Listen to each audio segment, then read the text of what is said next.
नमस्कार, आकाशवाणी देहरादून से प्रस्तुत है प्रादेशिक समाचार।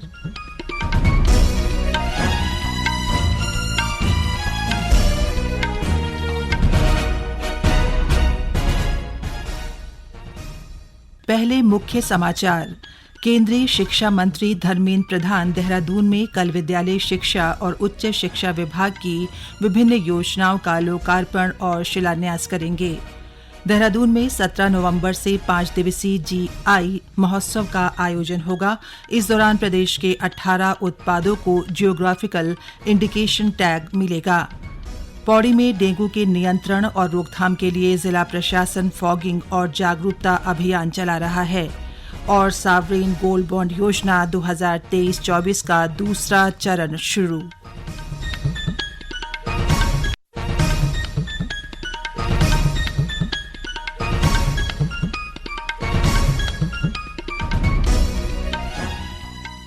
समाचारों के साथ मैं पंकज सनवाल खुलबे। अब समाचार विस्तार से। केंद्रीय शिक्षा मंत्री धर्मेंद्र प्रधान कल अपने एक दिवसीय दौरे पर देहरादून पहुंच रहे हैं। वे यहां विद्यालय शिक्षा और उच्च शिक्षा विभाग की विभिन्न योजनाओं का लोकार्पण और शिलान्यास करेंगे। प्रदेश के शिक्षा मंत्री डॉ धन सिंह रावत ने बताया कि श्री प्रधान विद्या समीक्षा केंद्र का लोकार्पण और 142 पीएम श्री स्कूल तथा 3 नेताजी सुभाष चंद्र बोस आवासीय छात्रावासों का शिलान्यास करेंगे। वे मुख्यमंत्री उच्च शिक्षा मेधावी छात्रवृत्ति योजना और उच्च शिक्षा शोध प्रोत्साहन योजना का शुभ आरंभ भी करेंगे। डॉ रावत ने बताया कि प्रदेश में गुणवत्ता परक शिक्षा के साथ ही शिक्षा के कंप्यूटरीकरण को लेकर केंद्र सरकार के सहयोग से विद्या समीक्षा केंद्र की स्थापना की गई है। उन्होंने कहा कि राज्य में 142 पीएम श्री स्कूलों और 3 नेताजी सुभाष चंद्र बोस आवासीय छात्रावासों के लिए केंद्र सरकार ने इस वित्तीय वर्ष के लिए 79 करोड़ रुपए से ज्यादा की धनराशि स्वीकृत की है और इसके लिए 18 करोड़ रुपए से अधिक की धनराशि पहले चरण में जारी कर दी गई है। देहरादून में आगामी 17 से 21 नवंबर तक 5 दिवसीय जीआई महोत्सव का आयोजन किया जाएगा। जीआई रजिस्ट्री विभाग की ओर से आयोजित इस महोत्सव में प्रदेश के 18 उत्पादों को जियोग्राफिकल इंडिकेशन टैग मिलेगा। कृषि एवं ग्राम्य विकास मंत्री गणेश जोशी ने जीआई महोत्सव की तैयारियों को लेकर प्रधानमंत्री मोदी के पूर्व सलाहकार भास्कर खुल्बे सहित विभागीय अधिकारियों के साथ बैठक की। इस दौरान श्री जोशी ने जीआई महोत्सव की तैयारियों के संबंध में अधिकारियों को आवश्यक दिशा निर्देश दिए। उन्होंने अधिकारियों को जीआई महोत्सव के सफल संचालन के लिए आपसी समन्वय बनाकर कार्यक्रम का भव्य आयोजन करने को कहा। गौरतलब है कि जीआई टैग मिलने वाले उत्पादों में मडुआ, झिंगोरा, गहत, लाल चावल, काला भट्ट, माल्टा, चौलाई, रामदाना, अल्मोड़ा की लाल मिर्च, पहाड़ी तुअर दाल, बुरांश शरबत, आड़ू, लीची और बिरनाग की चाय शामिल है। अब तक उत्तराखंड के 9 उत्पादों को जीआई टैग मिल चुका है। राष्ट्रीय स्तरीय जैविक इंडिया अवार्ड में उत्तराखंड को लगातार चौथी बार प्रथम पुरस्कार प्राप्त हुआ है। जैविक उत्पाद के प्रबंध निदेशक विनय कुमार ने ग्रेटर नोएडा में ये पुरस्कार प्राप्त किया और आज कृषि मंत्री गणेश जोशी को पुरस्कार सौंपा। कृषि मंत्री ने कहा कि वर्तमान में उत्तराखंड में 38% खेती जैविक है। श्री जोशी ने विश्वास जताया कि वर्ष 2025 तक राज्य में जैविक खेती को 50% तक पहुंचाया जाएगा।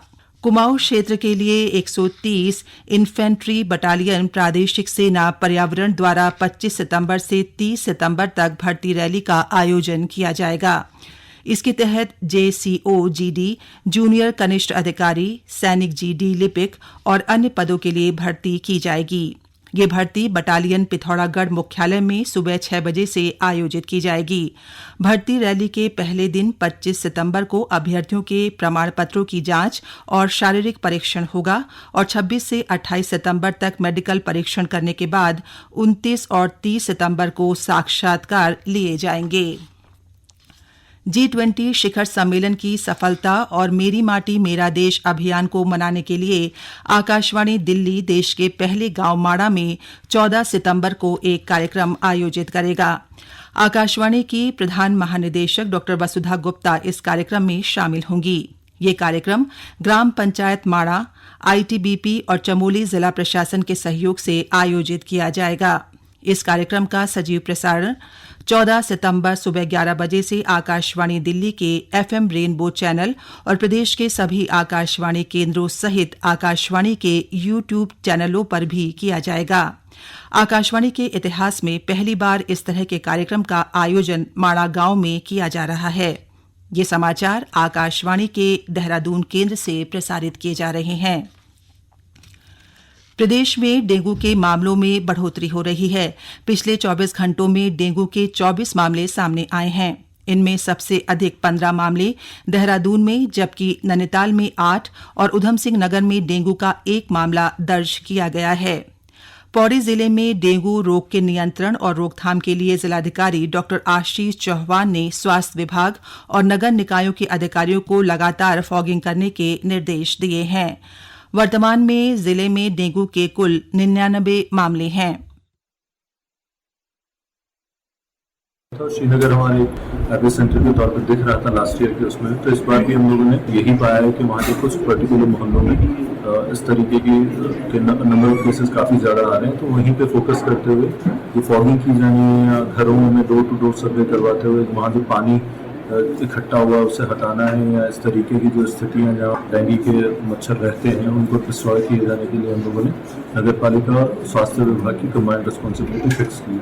उधर रुद्रप्रयाग जिले में स्वास्थ्य विभाग ने डेंगू रोकथाम एवं जागरूकता और डेंगू लार्वा निरोधात्मक कार्रवाई के तहत टैंक, हौदियों और पुराने टायरों में जलभराव की स्थिति की जांच की। मुख्य चिकित्सा अधिकारी डॉक्टर HCS मर्तोलिया ने बताया कि डेंगू रोकथाम व नियंत्रण को लेकर जारी अभियान के अंतर्गत खाखरा से लेकर भीरी तक लार्वा निरोधात्मक कार्रवाई की गई। इस दौरान आशाओं, ANM और सामुदायिक स्वास्थ्य अधिकारियों ने डेंगू रोकथाम एवं बचाव अभियान के तहत अपने क्षेत्रों में लार्वा निरोधात्मक और डेंगू जागरूकता से जुड़ी गतिविधियों का आयोजन किया। सॉवरेन गोल्ड बॉन्ड 2023-24 की दूसरी श्रृंखला निवेश के लिए खुल गई है। स्वर्ण बॉन्ड की खरीद 15 सितंबर तक की जा सकेगी। भारतीय रिजर्व बैंक ने स्वर्ण बॉन्ड की कीमत 5,923 रुपये प्रति ग्राम निर्धारित की है। ऑनलाइन खरीद करने वालों और डिजिटल माध्यम से भुगतान करने वालों को 50 रुपये प्रति ग्राम की छूट मिलेगी। ऑनलाइन निवेशकों को प्रति 10 ग्राम 5,873 रुपये देने होंगे। सॉवरेन गोल्ड बॉन्ड योजना के अंतर्गत न्यूनतम 1 ग्राम और अधिकतम 4 किलोग्राम तक सोने की खरीद की जा सकती है। ट्रस्ट और समान संस्थाओं के लिए प्रति वित्त वर्ष खरीद की सीमा 20 किलोग्राम निर्धारित की गई है। और अब एक नज़र मौसम पर। मौसम विभाग ने अगले 4 दिनों में राज्य के विभिन्न हिस्सों में हल्की से मध्यम बारिश की संभावना जताई है। विभाग ने इस अवधि के दौरान राज्य में कहीं कहीं तेज बौछारें पड़ने का अनुमान भी व्यक्त किया है।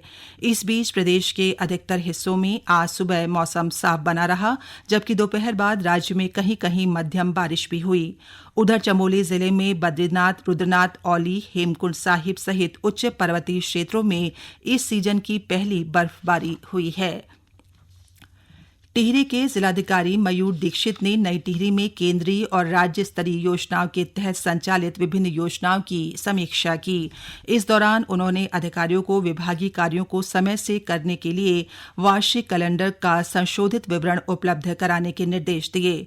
मुख्यमंत्री हेल्पलाइन के अंतर्गत लंबित शिकायतों की समीक्षा करते हुए जिलाधिकारी ने अधिकारियों को शिकायतकर्ता से ऑनलाइन बात कर सभी शिकायतों को समय से निस्तारित करने के निर्देश दिए।